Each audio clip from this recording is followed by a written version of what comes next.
ഞങ്ങൾ ഫാമിലി ശക്തമായിട്ട് ബിസിനസ് ചെയ്യുന്നു. ഈ ബിസിനസ്സിലേക്ക് വരാൻ പറ്റിയത് സർക്കാരിനോട് എല്ലാം നന്ദി അറിയിക്കുന്നു.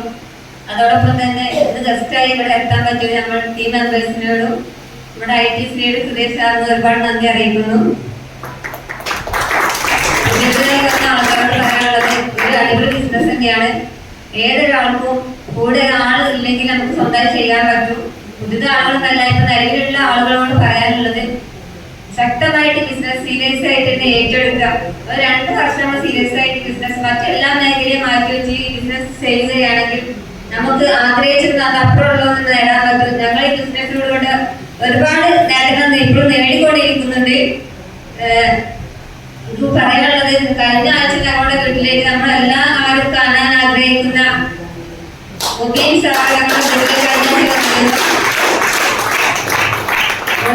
ഞങ്ങൾ കൂടെ ഇന്ന് ഫുഡ് കഴിക്കുകയും കഴിഞ്ഞ് രാത്രി 12 മണിക്കാണ് ഞങ്ങൾ കൂടെ സാധനങ്ങൾ ഇന്ന് പോയത്.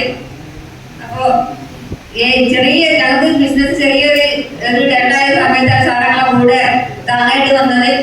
അപ്പൊ ഏതൊരാൾക്കും എന്താ പറയാ ഈ ബിസിനസ് ചെയ്യാൻ പറ്റും. സാറിന് അതിൽ കൂടുതലായിട്ട് സാർ പറയുന്നത്.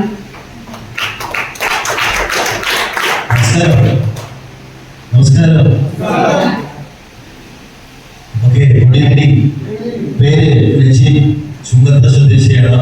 ഇപ്പൊ ഞങ്ങൾ താമസിക്കുന്നത് കൊട്ടായി അടുത്താണ്.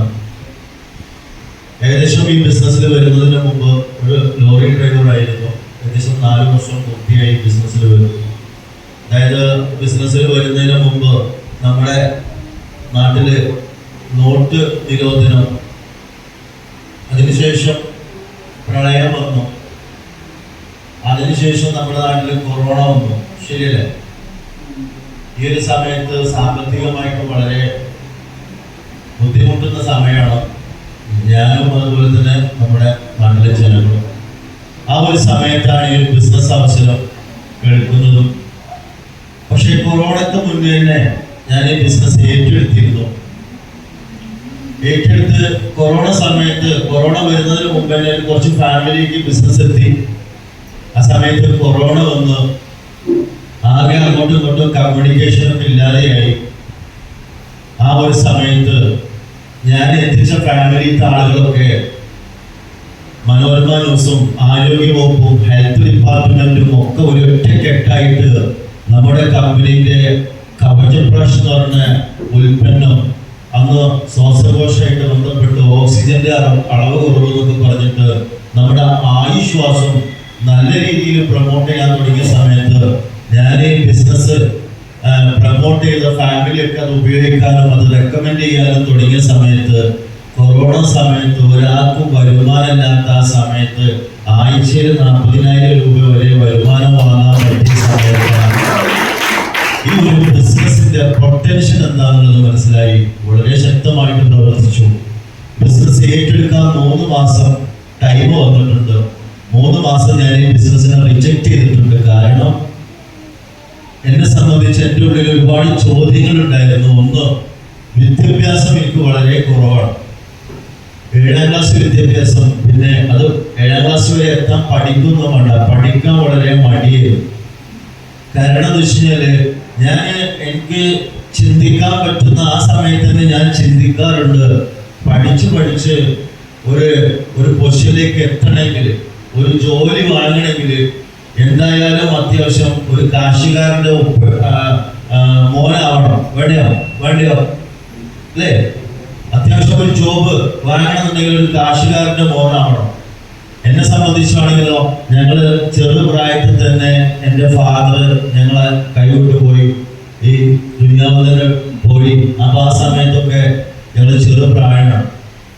അപ്പൊ ആ സമയത്ത് പഠിക്കുക, ജോലി വാങ്ങുക, അതിന് പൈസ ഇൻവെസ്റ്റ് ചെയ്യുക, അതിനു വേണ്ടി ഡ്രസ്സ്, ബുക്ക്, മറ്റുള്ള ഒരു കാര്യങ്ങളും ചിന്തിക്കാൻ പോലും പറ്റാത്ത ഒരു സമയത്ത് യാതൊരുവിധ പ്രതീക്ഷയില്ല വിദ്യാഭ്യാസത്തിന്റെ കാര്യത്തിൽ. അങ്ങനെ പഠിക്കാൻ ഓൾറെഡി മടിയായിരുന്നു.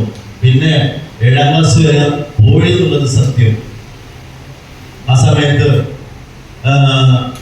ഞാൻ എന്താ പറയാ, പഠിച്ചുകൂടെ എത്തൂല എന്നുള്ളത് ഞാൻ തീരുമാനമെടുത്തത്. പഠിക്കാൻ മടിയായിരുന്നു. പിന്നെ 7ാം ക്ലാസ് കഴിഞ്ഞിട്ട് പിന്നെ ഞാൻ ജോലിക്ക് ഇറങ്ങാൻ തുടങ്ങി. സമ്പാദിക്കാൻ തുടങ്ങി. അങ്ങനെ ഞാൻ സമ്പാദിച്ചത് കൊണ്ട് എൻ്റെ പെങ്ങളെ നല്ല രീതിയിൽ പഠിപ്പിക്കാൻ പറ്റി. അതേപോലെ എൻ്റെ അനിയനെ ഒരു എഞ്ചിനീയർ ആക്കാൻ സാധിച്ചു. അപ്പോൾ ആ സമയത്ത് ഭയങ്കര കോൺഫിഡൻ്റ് ആയി. കാരണം ഞാൻ ഫീൽഡിൽ വന്നതുകൊണ്ട് തന്നെ ഇവർക്ക് പഠിക്കാൻ നല്ല ലെവലിലേക്ക് ഞാൻ തീരുമാനമെടുത്തു. അങ്ങനെ ഇവര് നല്ല ലെവലിൽ ജീവിച്ചുകൊണ്ടിരിക്കുന്നുണ്ട്. ആ സമയത്ത് ഞാൻ ബ്ലാക്കിന് മണലടിക്കുന്ന ഒരു സ്വഭാവം ഉണ്ടായിരുന്നു എനിക്ക്. വെയ്ച്ചർ, ടിപ്പർ നാട്ടിലെ വണ്ടികളായിരുന്നു. ആദ്യം ഓട്ടോ രൂപത്തിലാണ് സ്റ്റാർട്ട് ചെയ്യുന്നത്. പിന്നെ അത് കൊട്ടവണ്ടിയായി, വണ്ടികൾ ഇങ്ങനെ മാറി, പിന്നെ ടിപ്പറുകളായി. ബ്ലാക്കിന് മണലടിക്കുന്ന സ്വഭാവം വന്നു. ഡെയിലി 10,000-60,000 രൂപയൊക്കെ പോക്കറ്റിൽ വരുന്ന രൂപത്തിൽ നല്ല രൂപത്തിൽ സമ്പാദിച്ചു. വീടുകളൊക്കെ ഉണ്ടാക്കി, കുറെ വണ്ടികളൊക്കെ വന്നു. പിന്നീട് മണല് അതൊരു ബ്ലാക്ക് ലിസ്റ്റിൽ വരാൻ തുടങ്ങി. അതൊരു ഭയങ്കര പ്രശ്നമാണെന്ന് പറയാൻ തുടങ്ങി. മണൽ മാഫിയ എന്നൊക്കെ പേര് വരാൻ തുടങ്ങി. അങ്ങനെ വണ്ടികളൊക്കെ പിടിക്കാൻ തുടങ്ങി. വീടും വണ്ടികളൊക്കെ പോകാൻ തുടങ്ങി. നഷ്ടങ്ങളായി, കടങ്ങളായി. അങ്ങനെ 80 ലക്ഷം രൂപ കടങ്ങൾ ബാധിച്ചിട്ട് ഞാൻ കടക്കാരെ ഫേസ് ചെയ്യാൻ കഴിയാത്തതുകൊണ്ട് പെർമിറ്റ് ലോറിയിൽ പോയൊരു വ്യക്തിയായിരുന്നു ഞാൻ. അങ്ങനെ 4-5 വർഷം പെർമിറ്റ് ലോറിയിൽ നല്ല ഹാർഡ് വർക്ക് ചെയ്തിട്ടുണ്ട്. ലോങ് ഡ്രൈവ് ചെയ്തിട്ടുണ്ട്. ഡൽഹി, ഗുജറാത്ത്, കാശ്മീർ, ഓൾ ഇന്ത്യ ഞാൻ ഡ്രൈവ് ചെയ്തിട്ടുണ്ട്.